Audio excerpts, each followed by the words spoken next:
Yes. And Councillor Sampson. I'm looking for speakers on the main motion. Who spoke on the main motion? No one spoke on the main motion. Councillor Rivera, wish to speak on the main motion? Thank you, Mr. Mayor. I'll just reiterate what was said. You have to be fair to everybody. I think that the application was in since last May, I believe. And I don't recall anything deferring this kind of money from the cotton mill complex. And I don't care if it's the waterfront or where it is. It's outside of the area. So this is $7 million to be approved in 2012. And we're looking for 1.8. It's going to help the seniors to remain in a high-rise where they can live the rest of their lives. Doesn't make sense. I mean, let's be fair. And I want to make it very clear, Mr. Mayor, the CIP committee is not the deciding factor. Council makes the decision. And if there was stuff that wasn't brought back to the PAC meeting that they were holding back, then you better look into it, because I got a problem. We're not getting all the information. I'll let you close your remarks. Go ahead. You know, I'm just telling you, that's what we've been told. There's information that we can get. But I got a problem with that. And I think that you should be very strict in making sure we get all the information, if there's any information. But in this case, we made a decision, like Councilor Tomoff said, in good faith, and everybody was there. There was no, the chair did not say, oh no, we can't do that, because everything went according to the way it should have went. And the vote was taken. So to backpedal, you can backpedal all you want. But the bottom line is, you're not being fair to this application. Will you lead on the main motion? Councilor. Thank you, Mr. Mayor. I'd like to point out that we did have a policy in place that recognizes a project with an overwhelming residential component. We'd be looking at a formula that would have a new calculation of the tax increment grant. So my question would be to Mrs. Adams, in light of the fact that there is this heavy residential component to this project, and at PAC, we were given 10 possible scenarios with different configurations of how the tax increment grant would work. Which would be the situation that would apply in this case? Like if we were to pass this project tonight, how would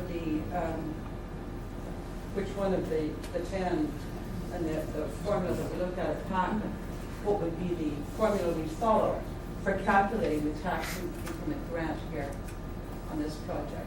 Ms. Adams? Through you, Mr. Mayor, I'm sorry, I don't have that report in front of me.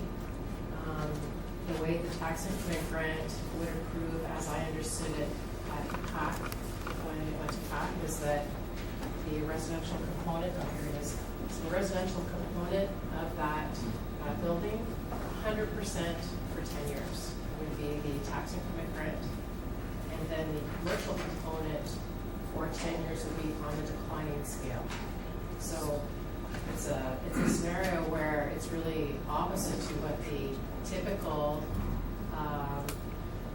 hard to see applications are, where there's a commercial component. So the commercial development is a fairly significant component on a declining scale, with our small residential component that has been provided through a tax increment grant for 100%. So now what we're seeing many developments, it's exactly the opposite. So it's mostly a residential, really it's a residential development with a little commercial component. So that residential component is 100%. It's not on a declining scale. So part of the intention of reviewing the program is to look at modifying the program to deal with these types of developments while still being fair and still having some type of portion of those taxes over time that comes back to the corporation, like the declining scale for the commercial component on the bigger commercial developments we've seen in the past. So that's really what the driving factor is within the program, and then consideration within the priority area and outside of the priority, and whether or not there's a differential in that consideration. And I guess I have a follow-up question, given that we won't get the opportunity then to revise the program first. What impact do you see this decision would have on on our tax base and on our budget going forward?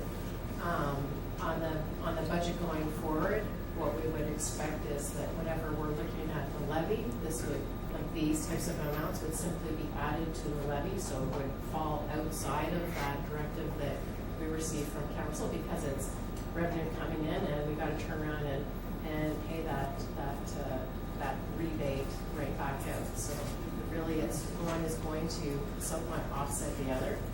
So that's part of the component. So like in a project such as this one, there's going to be a very, very minor component that will come back to the city via taxes. It's almost completely reimbursed back through this tax increment grant program.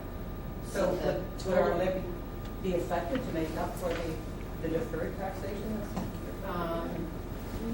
Well, I don't think like the levy is going to move in conjunction with the growth of the development and the assessment of the properties within the community. So, would the levy be affected? Not necessarily. If council asked us to stick at a certain level for the levy, then yes, because now we have to pay out these grants, and we're not able to raise our revenue